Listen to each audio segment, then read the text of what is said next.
Sean bienvenidos a La Miletos y tú. Es un podcast universitario que más bien es un proyecto personal mío también. Y aquí quiero darles a conocer cómo es realmente vivir con la diabetes tipo 1. Y además este podcast lo quiero dedicar personalmente a mi familia, ya que ellos estuvieron aquí conmigo todo este tiempo con estos 16 años, 15 años ya que tengo viviendo con la diabetes. Y pues también en este podcast quiero acompañarlos y decirles de cómo es mi vida con la diabetes tipo 1 y también contar las historias, los retos y las pequeñas victorias de personas como yo que conviven con esta condición todos los días. Porque también hablar de la diabetes tipo 1 no solamente es hablar del azúcar, de la glucosa o la insulina, sino también es hablar de la disciplina, nuestras emociones, tecnología, salud mental y sobre todo de mi vida o de nuestra vida. Bueno, no de mi vida como tal, ¿no? O sea, pero sí de la vida de las personas con diabetes. Y bueno, en este primer episodio me gustaría hablar del inicio de todo, de mi diagnóstico.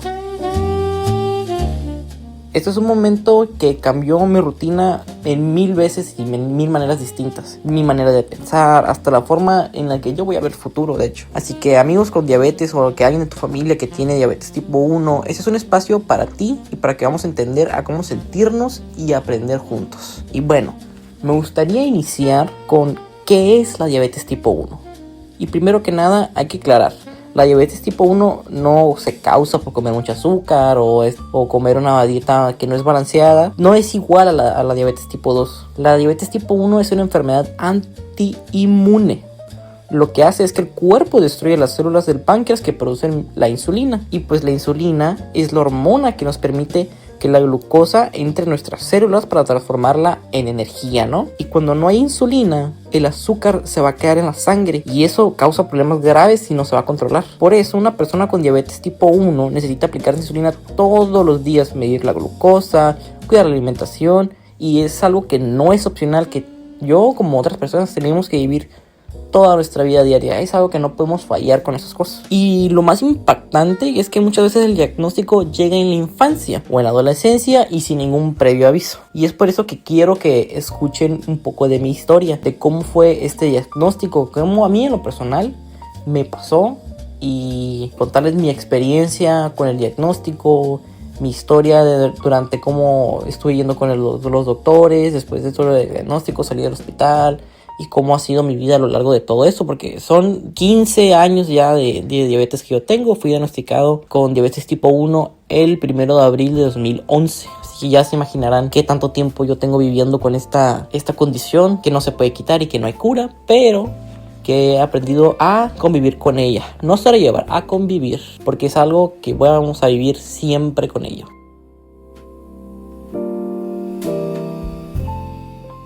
Y bueno, mi historia va comenzando más o menos así. Yo nací con el azúcar baja, nací con otros problemas. Pero bueno, esos son un pequeño índice de lo que había ahí, ¿no? Una indicación o algo que decía que algo no andaba bien desde ese primer momento. Y bueno, yo de niño era una persona gordita, sí. Estaba llenito, tenía mis cachetitos regordetes. Pero a partir de los 5 o 6 años, empecé a bajar de peso, me orinaba, porque es algo que cuando uno tiene diabetes en la infancia, muy muy chico, la vejiga por alguna extraña razón no se controla bien y puede pasar de que tú te orinas, te haces en cualquier lado, te da muchas ganas de orinar y no te aguantas y te vas a orinar. Y también lo que pasa ahí, lo que a mí me pasaba personalmente, es que tenía muchos cambios de humor. De niño tenía muchos cambios de humor. Yo recuerdo mucho que me dijo mi abuelo una vez, yo me peleé con una maestra de chiquito y la aventé con una silla. Yo no recuerdo bien porque la neta, qué pena, ¿no? Aventar a la silla a la maestra.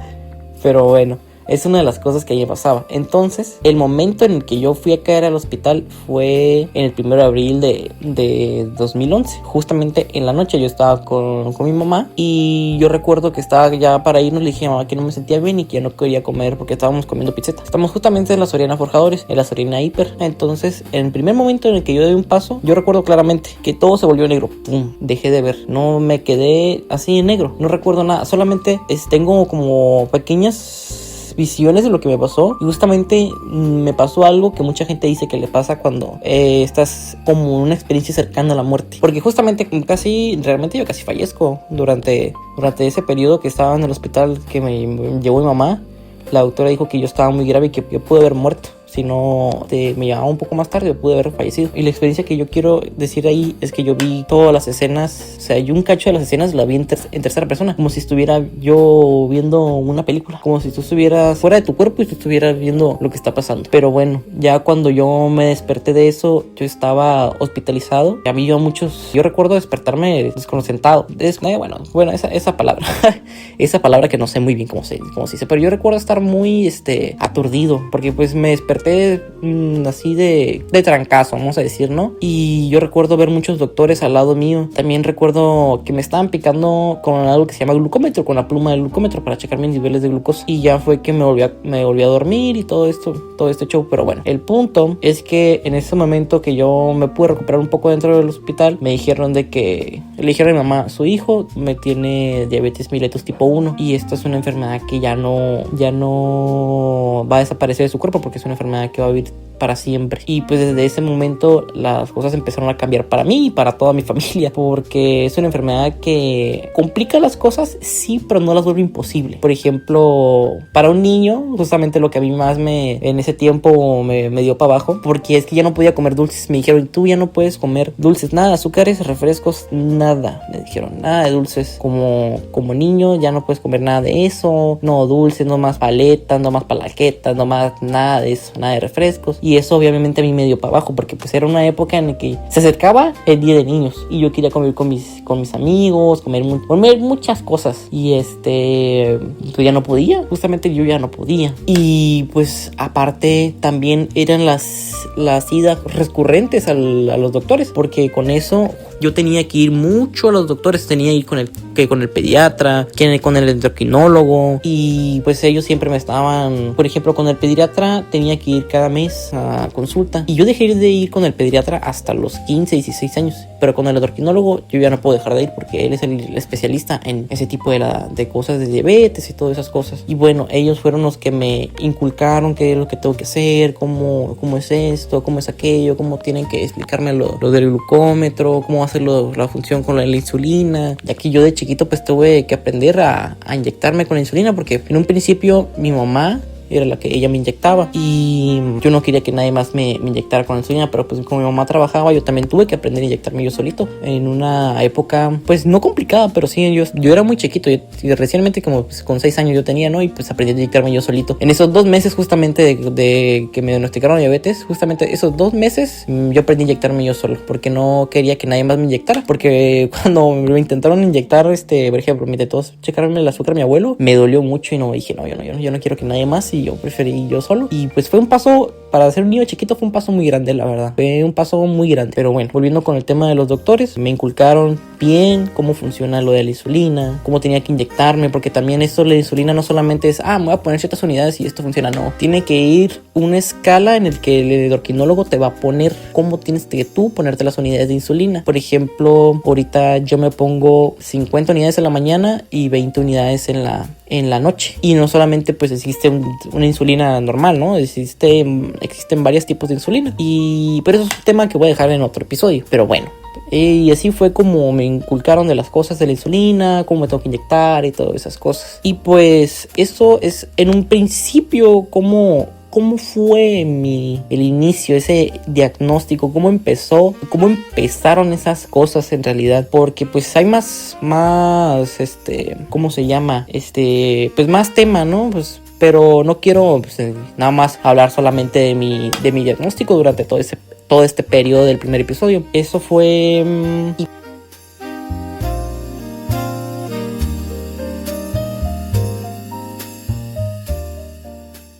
Pasando ya a otra sección, me gustaría hablar de el cuerpo y la insulina. Y pues para entender un poco más, quiero hablar del papel de la insulina. Y pues en el cuerpo, como ya había dicho un poco, la insulina funciona como una llave que abre la puerta para que la glucosa entre en nuestras células y se convierta en esa energía que nos impulsa en los músculos. Y entonces cuando el cuerpo no produce esa energía, el azúcar se va a acumular en la sangre, y eso hace que la insulina se debe administrar de una forma, ya sea con inyecciones o una bomba de insulina. Y una bomba de insulina es un aparato chiquito, es como de tamaño de un iPod, un poquito más grande, y pues administra la insulina automáticamente. Pero ese es un aparato que quiero dejar para uno de los episodios más adelante. En México se calcula que hay un poco más de 300,000 personas con diabetes tipo 1, pero en muchos casos se diagnostican muy tarde, lo que puede poner en riesgo la vida, como lo que me pasó a mí. Y es por eso que esta información salva para detectar a los síntomas. Por ejemplo, también una de las cosas que pasé mucho de los síntomas que yo tuve también, que pasé un poco, es que tenía una sed muy excesiva, un cansancio horrible y aparte es una pérdida de peso, como les había dicho, y también pues las ganas de orinar excesivamente. Y saber de esos síntomas en una etapa temprana nos ayuda y funciona para prevenir esta enfermedad. Bueno, no prevenir, sino para antes de que se vuelva más peligroso, pues, como para que no pase con las cosas que me pasaron a mí en ese entonces.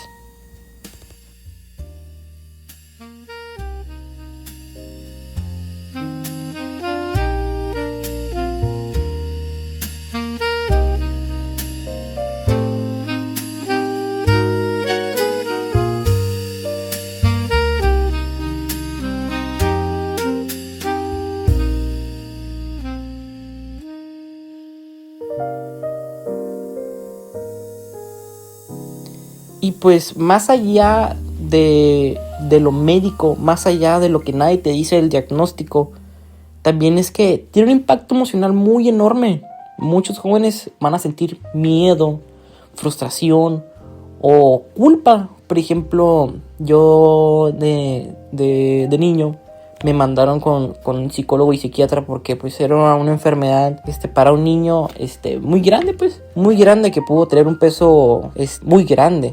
Por ejemplo, a mí yo no me sentía tan mal mentalmente de niño. Yo, aparte de que no comprendía tanto, yo no me sentía tan mal. Sí dije, chale, ya no puedo comer dulces, así que chiste, en las fiestas no me voy a sentir mal. Lo bueno es que, por ejemplo, yo en ese tiempo, mis compañeritos de la primaria eran muy unidos conmigo, y eso fue que me ayudó mucho a sobrellevar esto de la niñez. Fue que me ayudó demasiado, porque esos compañeritos en la primaria nunca se burlaron de mí, me comprendieron, y en vez de reírse de mí, que no puede comer dulces, que no puede comer esto, cuando yo me sentía mal les decían a la maestra, Sebastián no se siente bien, maestra, Sebastián se siente malito. Y pues era una convivencia muy grande, la verdad, yo tenía con esos compañeritos, y agradezco mucho esos, quién sabe dónde estén ahorita, ¿no? Pero agradezco mucho esas amistades de la primaria, ¿no? Y además hay mucha desinformación de a veces que las cosas o la gente te dicen de que seguro te comías mucho dulce, o si vas a hacer esto se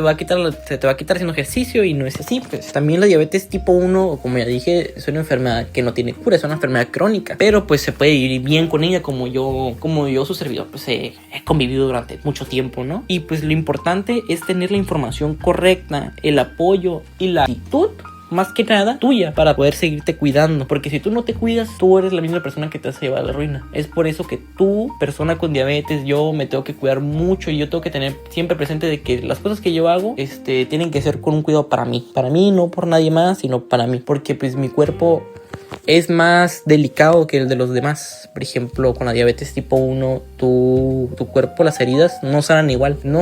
Por ejemplo, una cortadita que muy bien se puede haber curado por ejemplo, digamos, en 2 días, ¿no? Una cortadita así chiquita se cura en 2 días para ustedes. Para mí eso se puede tardar 5 días, 6 días, hasta una semana. Mi cicatrización no es la más rápida, no es como la de ustedes, las personas que no tienen diabetes tipo 1, o las personas que no tienen diabetes, ¿no? Y también hay que entender que se puede llevar una vida normal, porque mucha gente piensa de que no voy a poder hacer esto se va a quitar, y no, realmente no. Podemos tener una vida normal, estudiar, trabajar, viajar, hacer ejercicio, enamorarte, todo lo que hace una persona normal lo podemos hacer nosotros. Las personas con diabetes no nos quita el derecho a no hacer nada. Simplemente nosotros tenemos que llevar un cuidado un poco más extremo, ¿no? Bueno, no extremo, sino un cuidado más, ¿cómo lo diría yo? Un cuidado más frecuente, digamos, ¿no? Un cuidado más frecuente. Y pues también con un poco más de planeación, ¿no? Y pues es una rutina, aunque cambien, pues no significa que nuestra vida se va a detener por completo. Significa que comenzamos en una nueva etapa con un poco más de conciencia y un poco más de fortaleza. Y pues también no simplemente, no es que tú digas, no, pues ya no voy a comer cosas con azúcar. También hay cosas ya sin azúcar. Hay muchísimas cosas sin azúcar, muchas cosas que tú también podemos comer. Por ejemplo, si acaso una de las cosas que pues uno sí ya sabe que no hay con azúcar, pues son los refrescos, pero igualmente no hay que abusar de estos, no es siempre que ay, tengo mucha sed, me voy a tomar un refresco sin azúcar. No, ay, tengo mucha sed, tengo mucha sed, me voy a tomar otra cosa sin un té sin azúcar, ¿ves? O también porque también hay cosas sin azúcar, ¿no? Que galletas, que paletas, que helados, que muchas cosas, ¿no? ¿Y cómo se llama?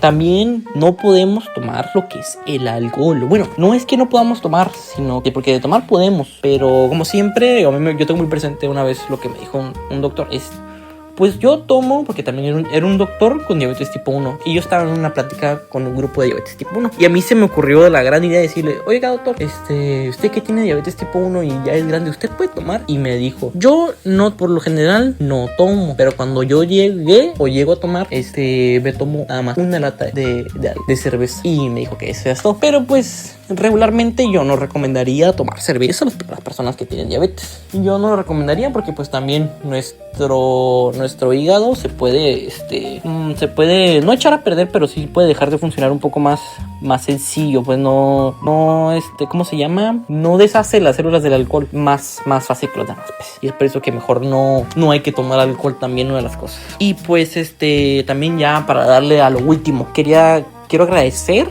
a todos, de verdad, porque si bien alguien que escucha y acaba de ser diagnosticado, quiero decirle que no simplemente no estás solo, no eres la única persona. También hay mucha gente que te puede ayudar con información y el apoyo de tu familia, tus amigos, si es que tienes novia, tu pareja, no importa, te puede vivir muy bien, una vida larga y plena. Y si conoces a alguien con diabetes tipo 1, recuerda, tu empatía puede marcar una diferencia. Este podcast, más que nada, es un espacio para aprender y acompañar, así que no olviden seguirnos y compartir este episodio. No olvides seguirme, más que nada, y enviarnos preguntas o tus historias en lo que tú tengas. No importa. Nos escuchamos en el siguiente episodio, donde lo haremos cómo es el día a día de una persona con diabetes tipo 1, las rutinas, los retos, las herramientas que hacen esta vida un poco más llevadera, ¿no? Y por eso es lo que yo quería decir. Este es nuestro primer episodio, como ya dije en principio, es un proyecto también personal y también un proyecto universitario, y pues para las personas que lo lleguen a escuchar, que sepan que este proyecto no quiero realmente simplemente para llenar no para llenar como que algo, ¿no? Sino que lo quiero dar para que la gente sepa que la diabetes no es algo malo, es algo que nos va a acompañar para siempre, y no es nuestro enemigo, es nuestra amiga. Así que es mejor llevarla en paz con esta fiesta, ¿no? Esta fiesta llevarla en paz y saber que todos estamos bien generalmente, ¿no? Estamos bien de salud y no nos va a pasar nada. Como siempre, ya quiero volver a decir la dedicatoria, que para mi familia, que estuvo ahí siempre para mí durante estos diagnósticos, todavía mi vida con la diabetes. Quiero agradecerles mucho por haber estado conmigo, ¿no? Vaya, porque pues también sé que es algo difícil también para ellos. Y pues eso sería todo. Muchísimas gracias por escuchar este primer episodio y por acompañarme en este proyecto de vida, ¿no? Muchísimas gracias y nos vemos hasta la próxima.